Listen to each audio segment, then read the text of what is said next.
Good evening, everyone. We'd like to welcome you to Town Hall. My name's Donnie Glover. I'll be your host this evening. I must tell you, I have to contain myself.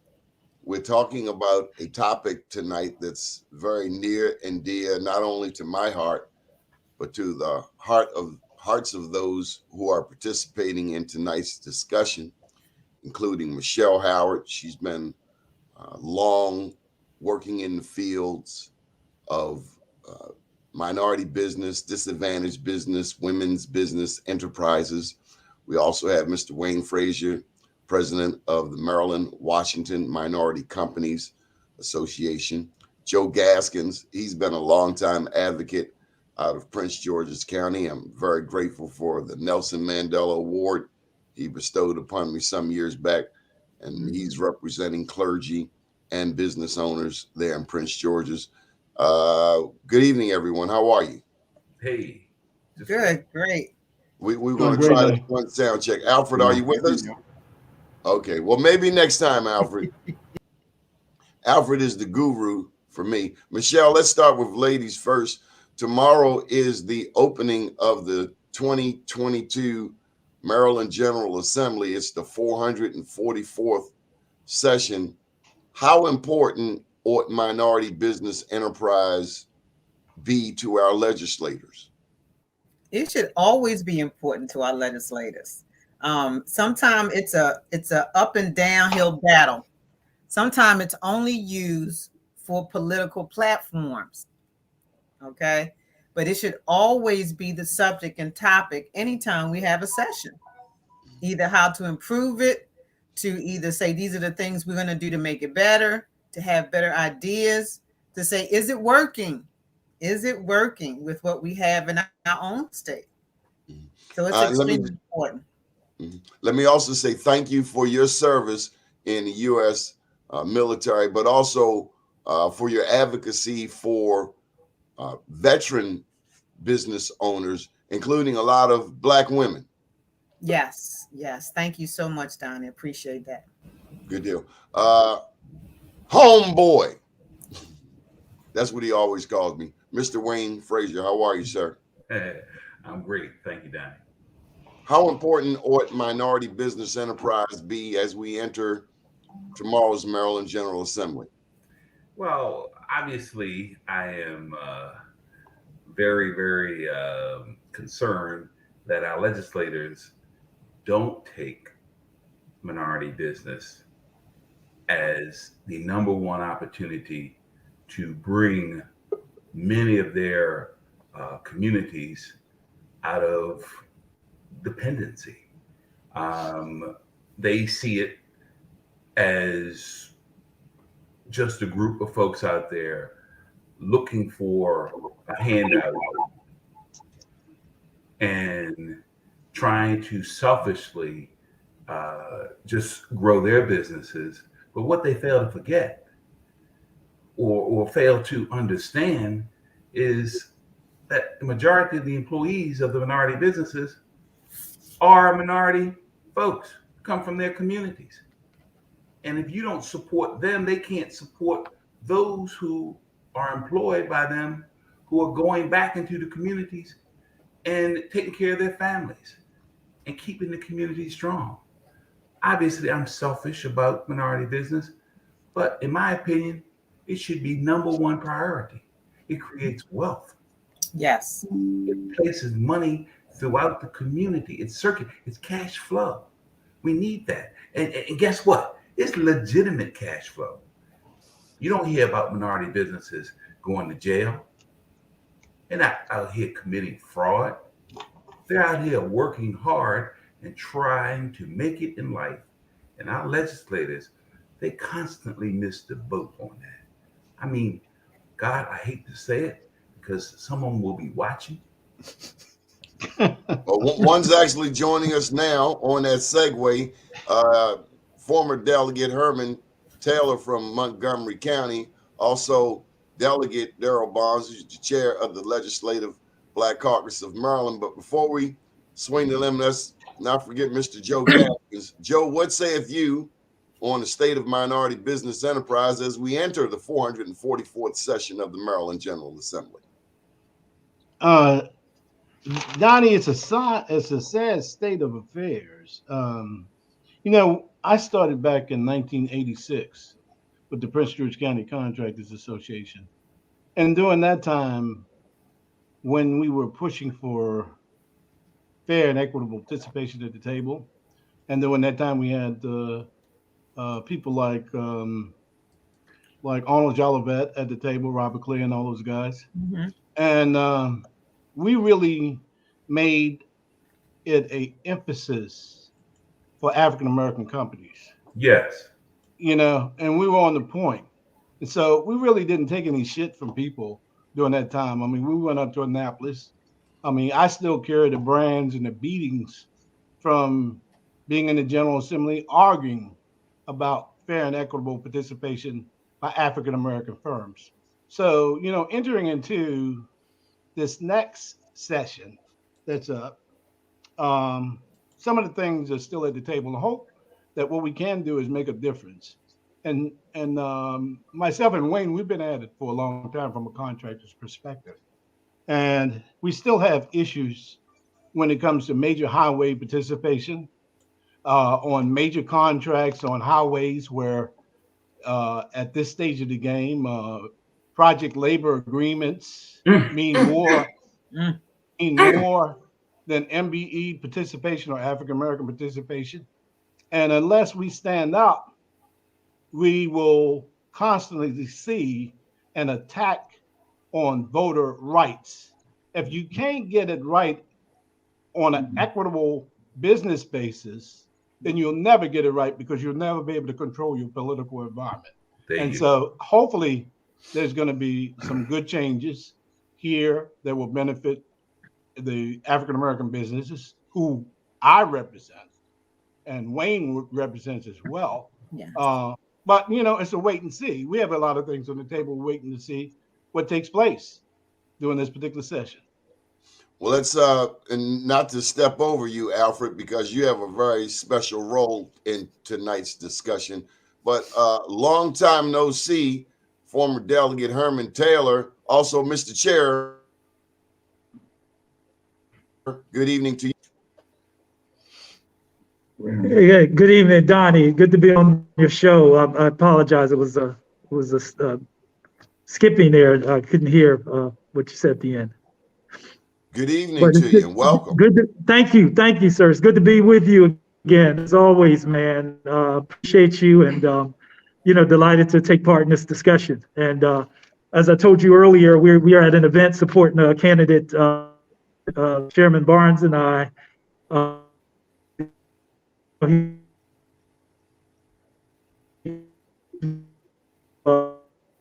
froze.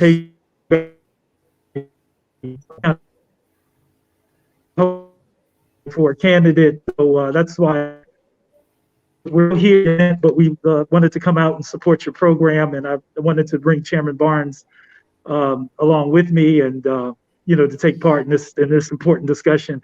We are, along with some other members of the Black Caucus as a whole, and under the leadership of Delegate Lewis and again Chairman Barnes, we are hosting once again MBE night in Annapolis, and obviously I haven't had a chance to touch base with my dear friend Joe Gaskins, but Wayne Frazier and I have had a chance to talk, and I'm delighted once again Wayne is going to be helping us put on this program that's now has a new date due to COVID for.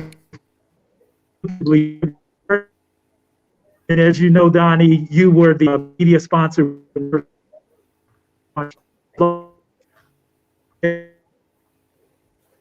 enterprise in the state of America. It's a bad connection, Herman. That's that Montgomery County connection there. I'm just teasing. We just homeboys from Baltimore, that's all. It's not the Be More connection. I think that totally froze out. Yeah. We tried. Maybe they'll come back. I certainly wanted to give Yeah, but we want to hear Delegate Barnes because he's Yeah. the only one. Would you agree, Joe? Can you hear us now? We may change phones. Okay. No. I guess they'll come back. Yeah. Alfred, I think it's only fair that you lay out some of the facts. Mr. Frazier, have you ever met Alfred? Never. No. He's a pure genius. We have crossed, but we have never connected. Well, I know Alfred. Alfred. We need the facts. Alfred, I know Alfred. Okay, let's start with a statement. And the statement is the state of Maryland should direct spending to businesses that support and contribute to local job creation, career development, and the state tax base, resulting in a more robust state economy with an increased quality of life. Very good. Okay? Very good. I love it. Okay. Maryland is one of the wealthiest states, which has been reported, but Maryland ranks 12th in the overall quality of life based on our 2013 report. Whereas neighborhood state Virginia and Delaware both made it to the top 10 overall quality of life, with Virginia at 7 and Delaware at 10. How can we be one of the richest states in the United States and have a quality of life versus based on 12th in the state? That's a question. It doesn't compute. All right, let me. Oh, wait a minute.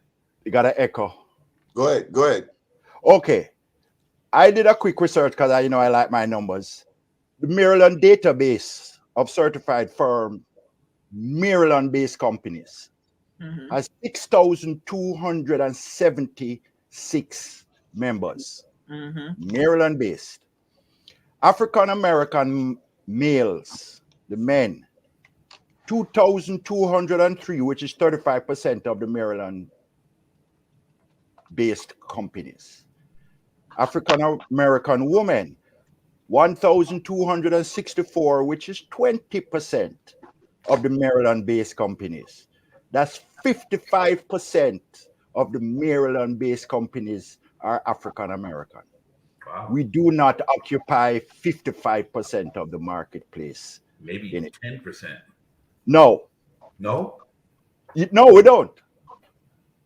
We don't. I mean, so. Not to rush you along, Alfred, but I just want you to get to the facts to your grab question. our attention. Okay. How do we improve MBE's ability to land contracts? It's simple, education. If you teach them how to fish, they will fish. All the programs I've seen do not teach them how to fish. So if you educate a person to do the right thing and get the contract, they will do the right thing. Simple. Yeah, but some people don't want to be educated. So Right. But No. Well, no, there's always those that want to remain stagnant. They're comfortable where they are till an economic crisis happens, and then they are no longer comfortable. And those are the ones that come and knock on Mr. Frazier's office and say, help me, help me, help me. Okay. But there are those that want to grow. Okay. I have a person. Okay. Alfred, I got to cut you. Yes. One of the things you mentioned earlier today was the language. You said that that is an issue, the language. You said, for instance, procurement officers shall versus procurement officers must. You said earlier that procurement that procurement officers have too much discretion in their hands, and that is part of the challenge, that no one is holding these procurement officers of the various agencies accountable. That's what you said earlier, correct? I agree. I agree. They have a problem. They have a problem right now at Maryland Port, where it's a black contractor did it on resurfacing a deck. He did it under $1 million, and then all of a sudden, when it went up to $2 million, same work, they said, "Oh, no, you're not qualified." So I agree.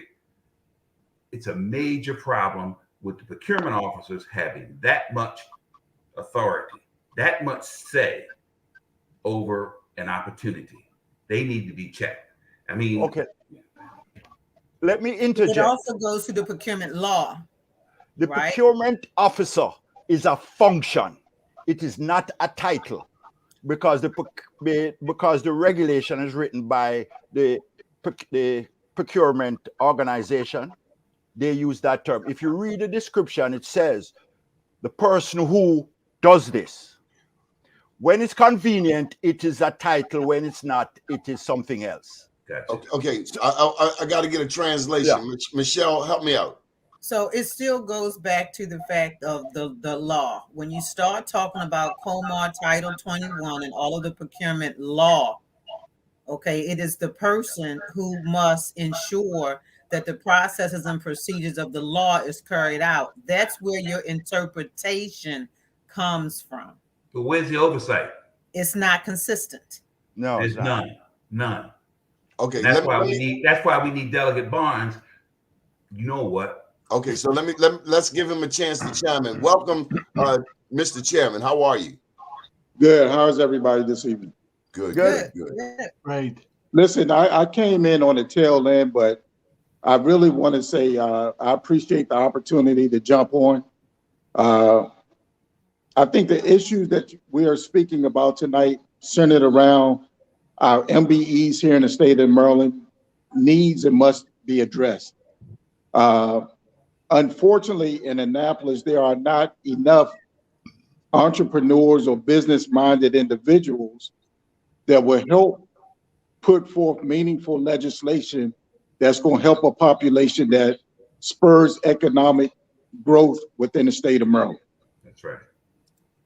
Case in point, I have been on the front line speaking about the MBE program in the essence where putting in a bill to remove white women from the MBE program. Why? Because we know white women are the fronts for their white husbands when it comes to procurement opportunities. No one wants to address that because of whatever stigma or backlash one will receive when you start talking about transparency and fairness that's going to go for our small Black minority-owned businesses. Secondly, I've been on the forefront to say that there's a piece of legislation that I'm introducing this session that says if you're a small business in the state of Maryland, that you should get paid in 15 days or less. Simply put, that we know that if the District of Columbia can pay in 15 days and the federal government can pay in 15 days, then why not Maryland be able to pay their vendors in 15 days or less?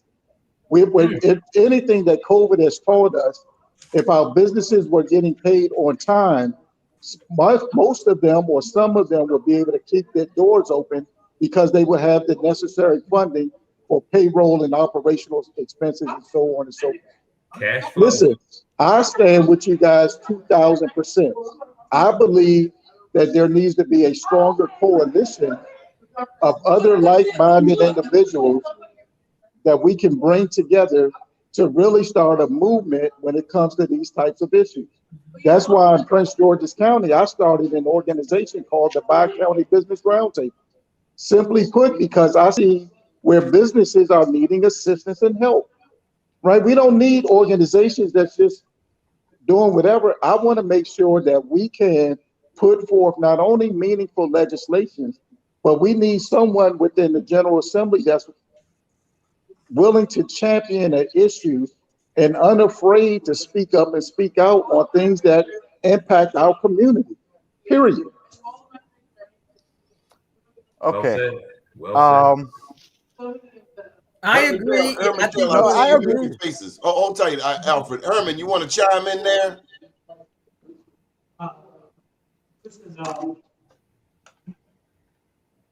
Let me unmute you there, Herman. There you go. There you go.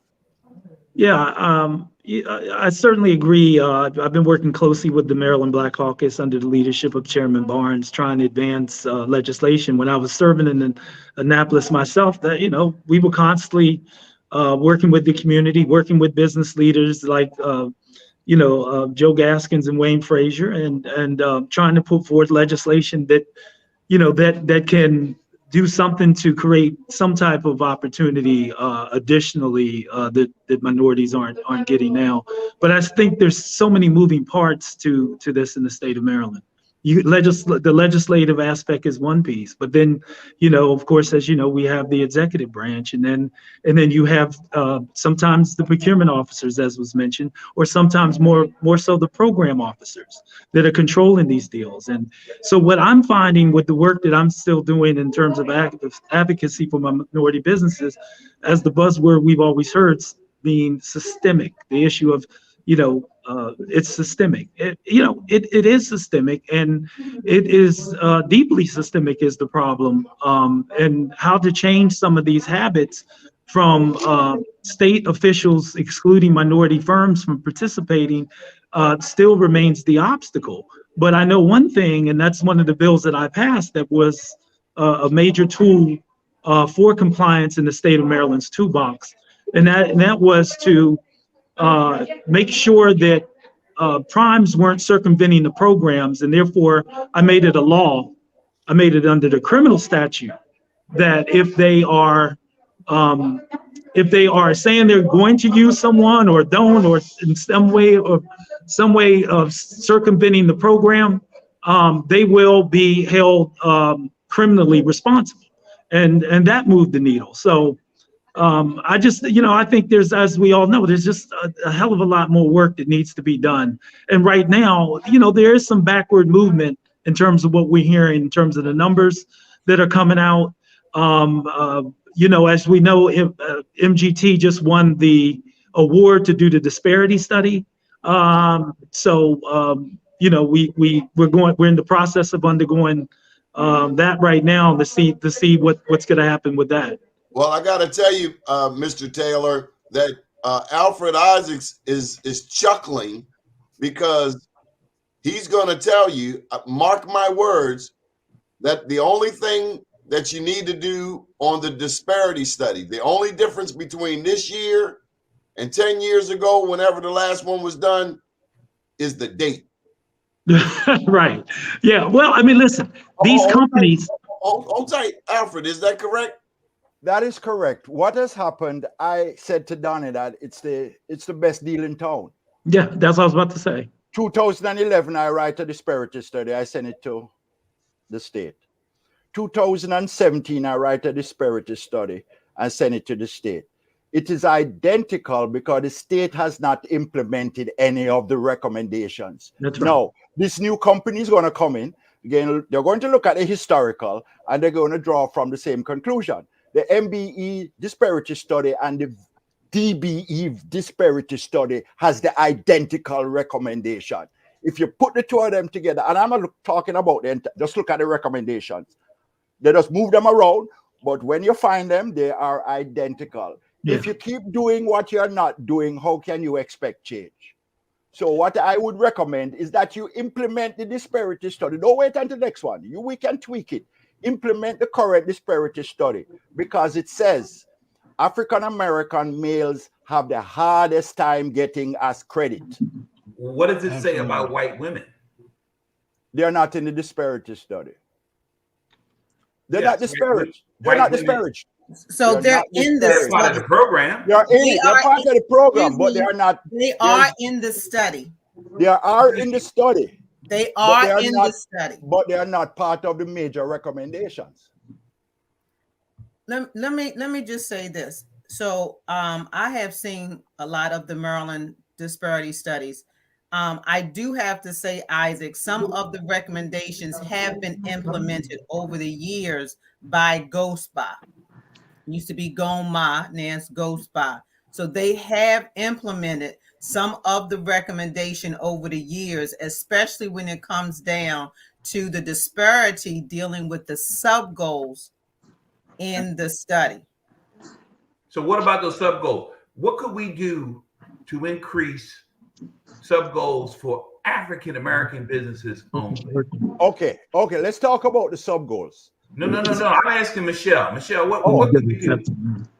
So the importance of the disparity goes all the way back for legislation. Okay, legislation of the program itself. Now, I know Mr. Gaskins knows about the history fighting for the legislation of the program. And when all of the other states in the nation started coming up with, well, we need to prove, is there a disparity in order to keep and maintain the program? Yeah, but hold up 1 second. So it's women, Wayne, is two different things, right? Yeah, but we heard Delegate Barnes say this. He wants to introduce legislation to remove white women-owned businesses. He would have to have some kind of proof that they don't deserve to be in the program any longer. So okay, I'm not going to say that he has to have that proof, but the disparity study will help him to show that it's not a disparity For when white it women. comes to correct. Oh, Yeah, but let me just say that every 10 years, the state does a review of the MBE program. I have been working with the Attorney General's office because that 10-year period is coming up. So yes, the disparity study would help me defend my case, but we already have enough information to say that the category of white women removal from the MBE program is legitimate. And I'm not saying that we should discount white women. I think they should be put into a women-only category and make the MBE program more transparent for what it's truly intended for. Case in point, the state of Maryland has an MBE goal of only 29%. By the time I've done research and working with Gomer to find out where those dollars are, Locked up again.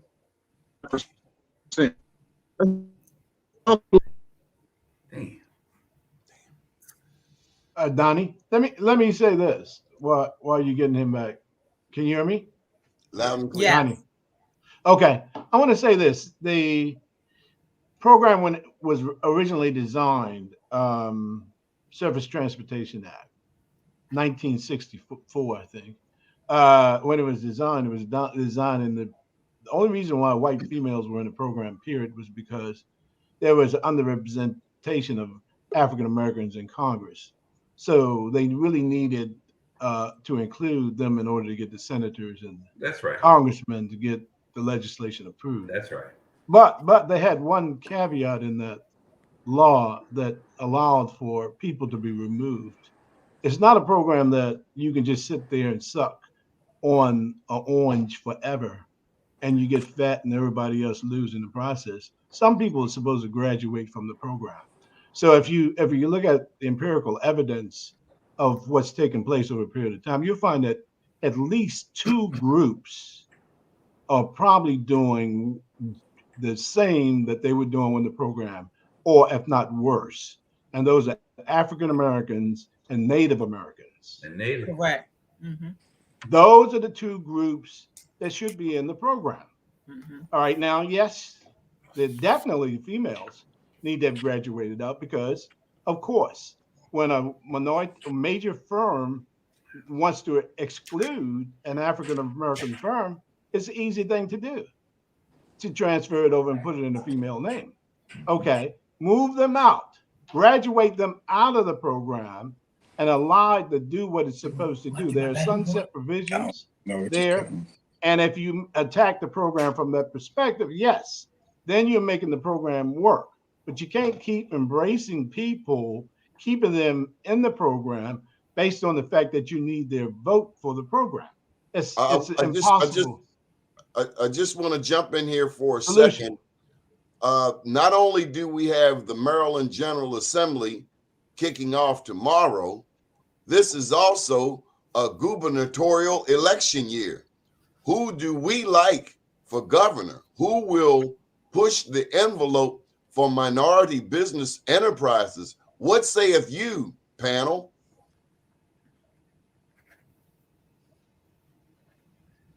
Silence is golden. Oh no, I'll speak and say my candidate is Wes Moore for governor. And I originally was supporting Peter Franchot at one particular point in time.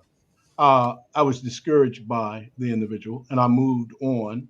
and I know that it's a good decision, and hopefully the decision will bear fruit. But I don't think we can in 2022 we cannot afford to give a fair opportunity for smart and intelligent leaders to take their shot at being governor. I mean, everybody else has been there. Why can't we, as the state of Maryland, elect a U.S. senator or a governor for the state?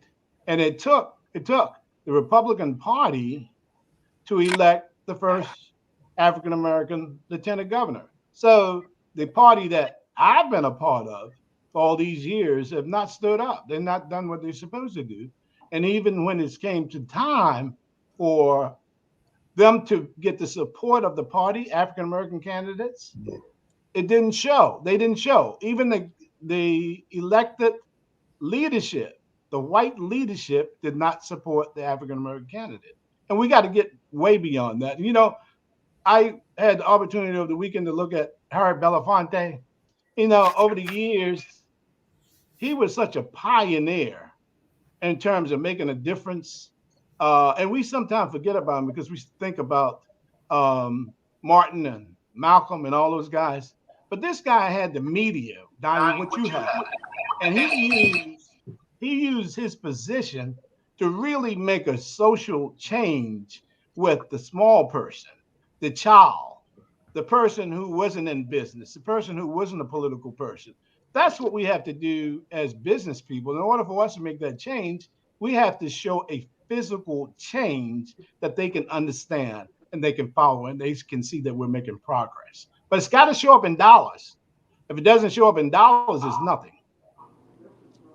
Delegate Barnes, while you were away, I posed the question, who do we like for governor, particularly as it relates to minority business enterprise? And you and I have talked many times, and we're trying to be smart, trying not to miss, nothing like swinging after the king and missing.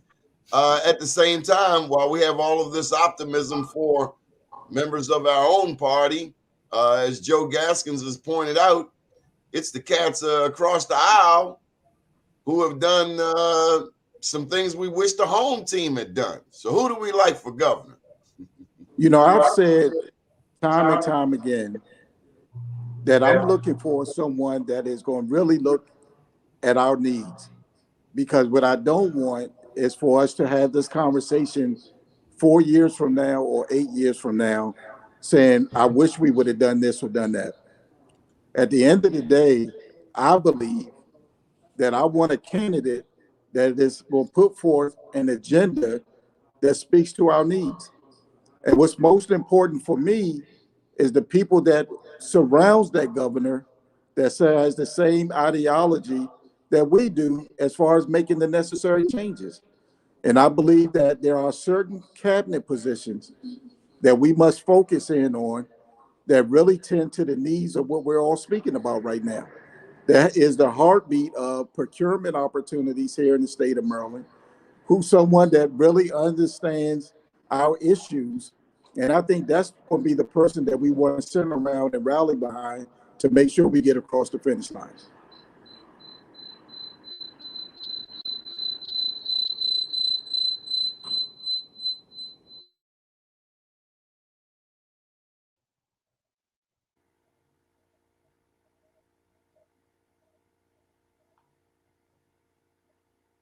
Wayne, how about you? Got a comment?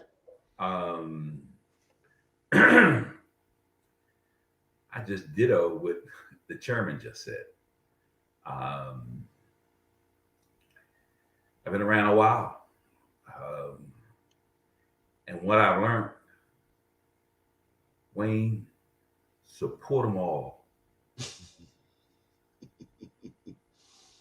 Can't go wrong with that. And that's what I do. As I said, I've been around a while.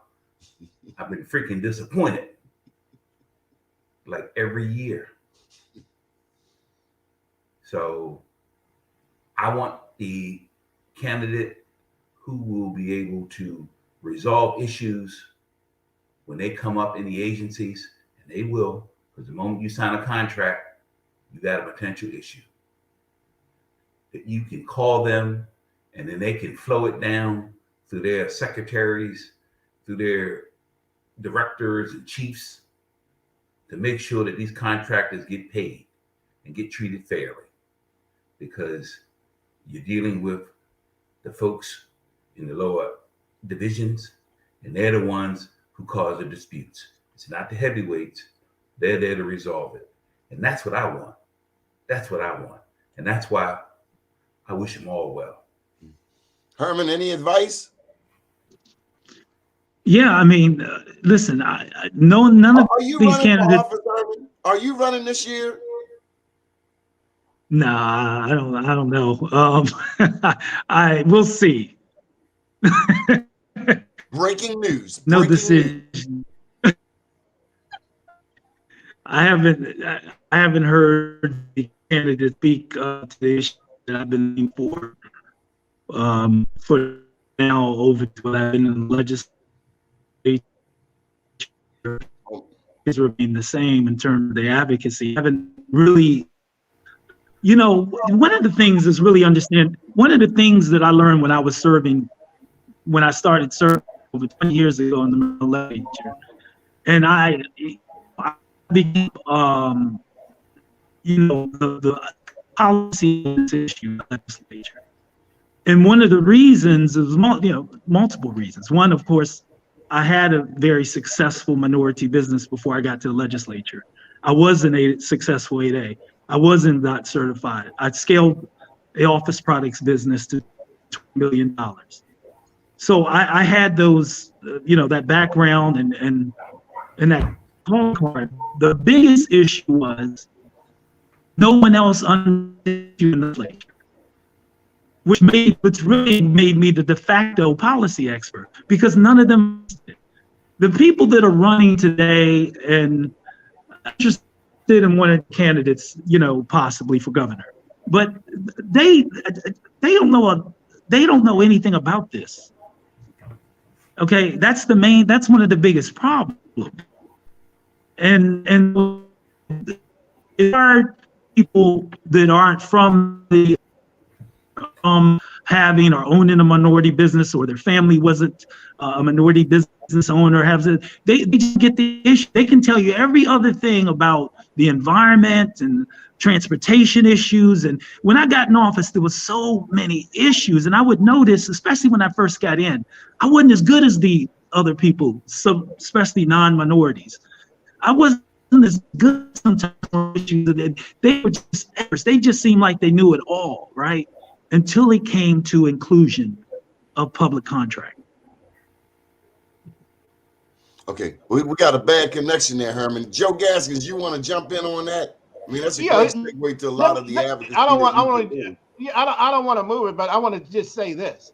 Going into this particular session, I want to really give Delegate and Chairman Bonds kudos on the work that he's done in the cannabis industry. But I think we're going to have a lot more work to do in that particular industry, because it's now coming up for recreational. And we got to make sure that at the end of the day, that individuals who were left out, who spent a lot of money investing in that industry, are present when the legislation passes, and it's time for them to take their rightful positions as equity owners, owning the damn business.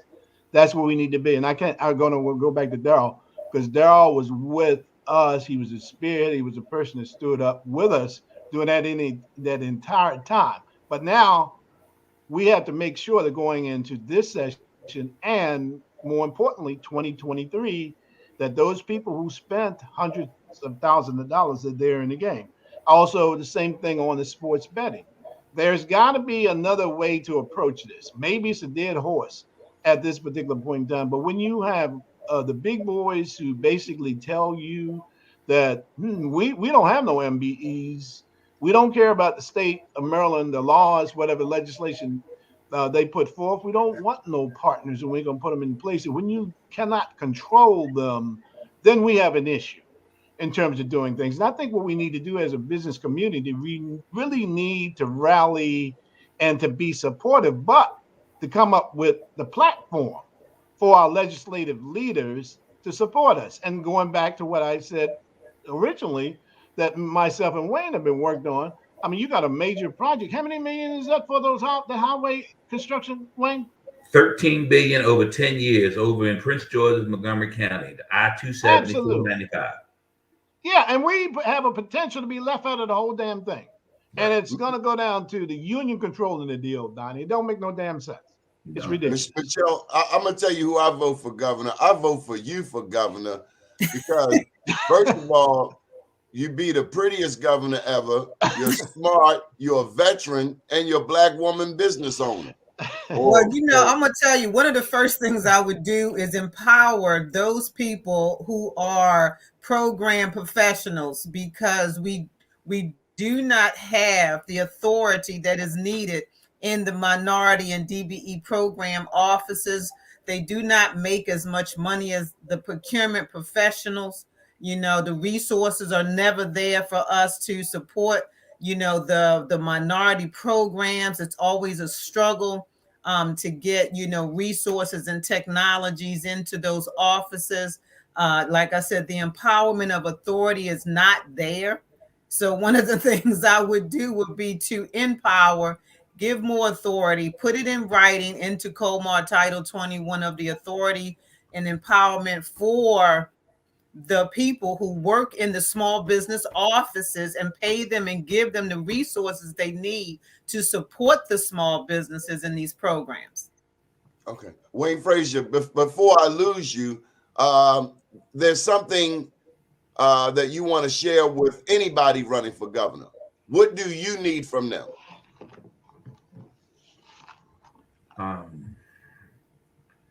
Their commitment to ensure if you get the African American vote,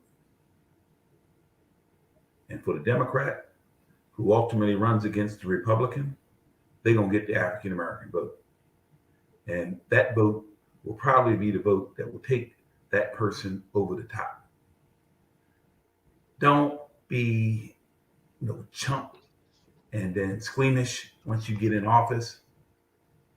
Make sure that you govern where Black folk get a stronger stake than what we've had.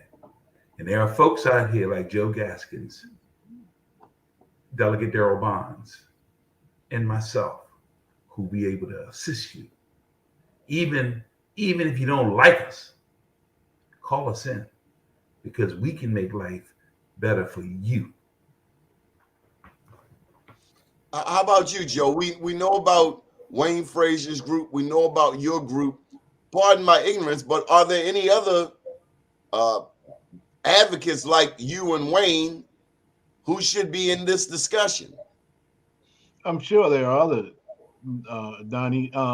It's unfortunate that we haven't done a very good job of allowing those entities to flourish. I mean, it's been tough enough being a leader in this industry because, as Wayne said, they really don't like us. We're really a nuisance for them. So nobody wants their damn job. So therefore, most business people are not going to be leaders because they'll be targets. Well, see, I'm glad you said that. I got a phone call this week. I won't say from whom, and it was about the life of Robert Lee Clay. So on that note, this man in his final days was advocating for Black businesses. And you didn't have to agree with him. I mean, he certainly had his, you know, it wasn't perfect. But in my studying, learning, news coverage, this man was one of the biggest advocates, Mr. Frazier. Sure was.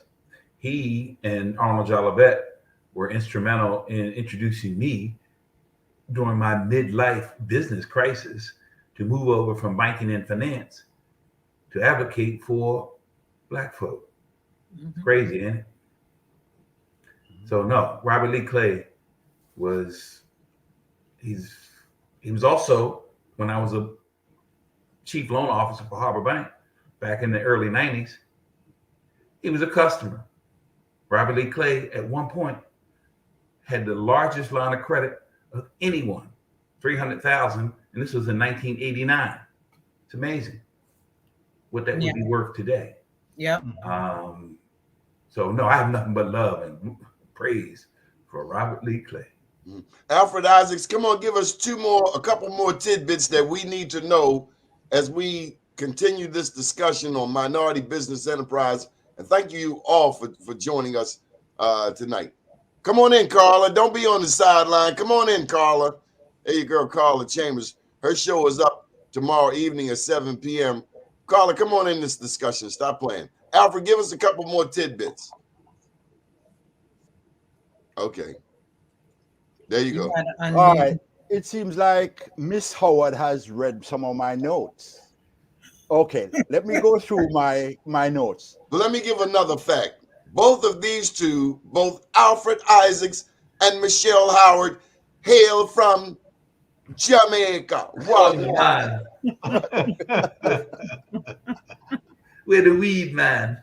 Home of Nani the Maroon Queen. Nani the Maroon Queen from Ghana. Okay, this is what I wrote. I had 5 points for the elected officials. The first one, add mandatory enforcement provisions. We have none. Basically, it says that if you commit the crime, the process goes forward. If you violate, the process goes forward. It will not be an option.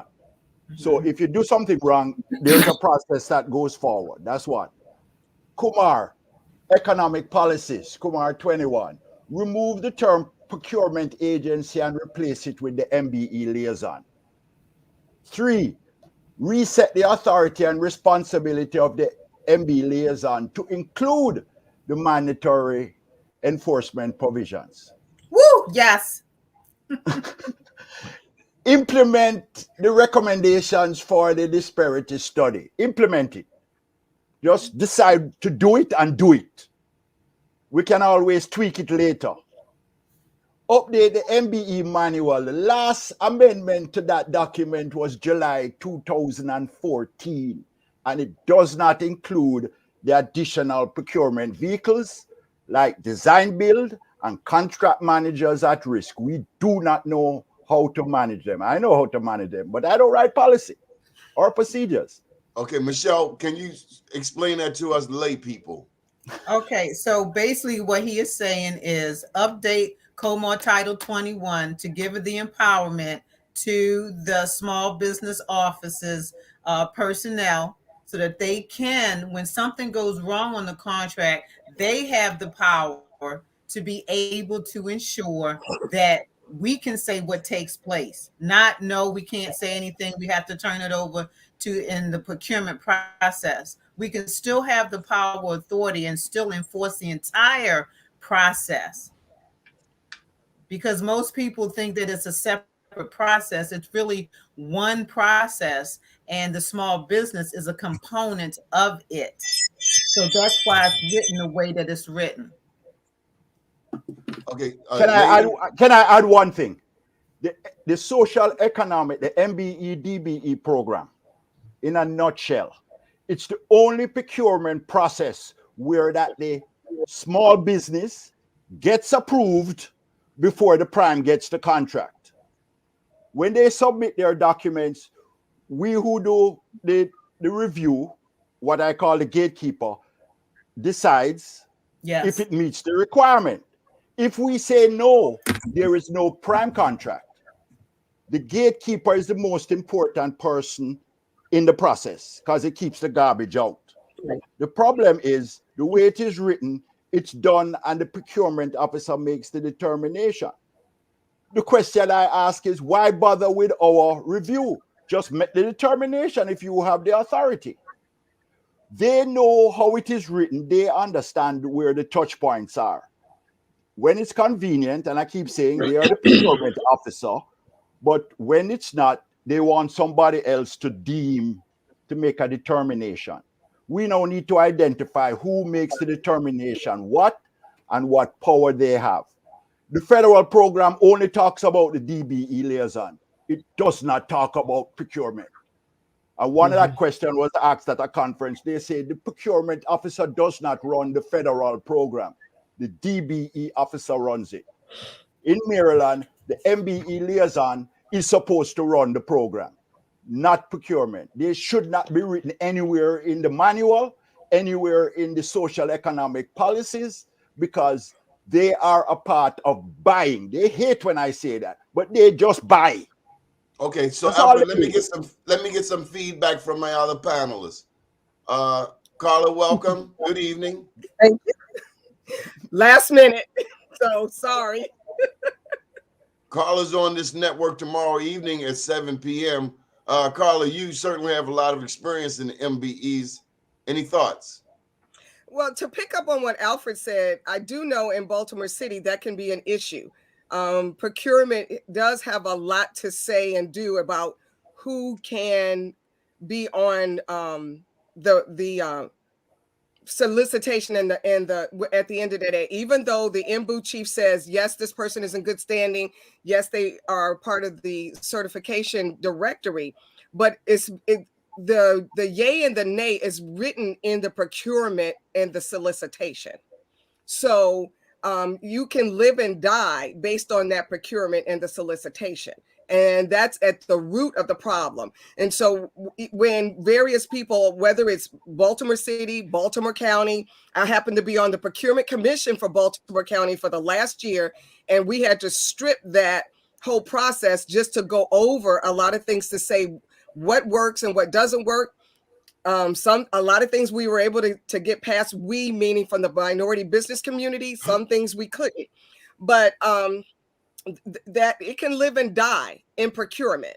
And those people are not elected and appointed by the mayor. Those are merit people. And if you don't have a good person that understands it, somebody that looks like us, or somebody that, because necessarily our color isn't our kind, but somebody that has our heart and understands the importance of making sure that minority and women-owned firms can play, then it doesn't matter.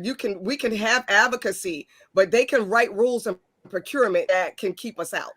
Yeah, but you said they're a person of merit, but where's the oversight? Where's the mayor? Where is the mayor's deputy mayors that can come in and correct all of this? Doesn't matter. Sorry, Wayne, I know, but you can, at best, you can move that person, but you can't fire them. You got to fire them for something. But you can move in who best represents you, who best represents the improvement of the program. Joe Gaskins, we have correct. more But that means you have to have a mayor that's wedded to that. That's wedded to it. And Joe Gaskins, we have one of the highest percentages of Black elected officials in the country. As we have noted, going back to 2002, Baltimore and Prince George's County business communities have found strength in working together. Any advice with a couple of minutes left on that Baltimore Prince George's? Carla has said it right. You can't fire them, so you have to move them. But let me go back and say this, and I'll go all the way back to when Prince George County, using as an example, was headed up by Paris Glendenning. And we fought to get the MBE office moved from the basement to the 5th floor where where the county exec was. And it gave MBE business an even footing with procurement. And at that time, that was the strongest position that the county was in, because they were not controlled by the procurement process. They stopped the procurement process. We've lost that. We've lost it in Baltimore City. Yeah. We've lost it in Prince George County. They don't care. And Lord help the other counties who don't have anything out there. So this governor is very important. The next governor has to understand that, because it starts from the state leadership. If he's not strong enough to press that button, it's going to be more of the same. So my thing is, we're going to have to look hard and support the right person for that particular position. And just real quick, as a follow-up to what Joe said, in Baltimore County, that MBE office was by executive order.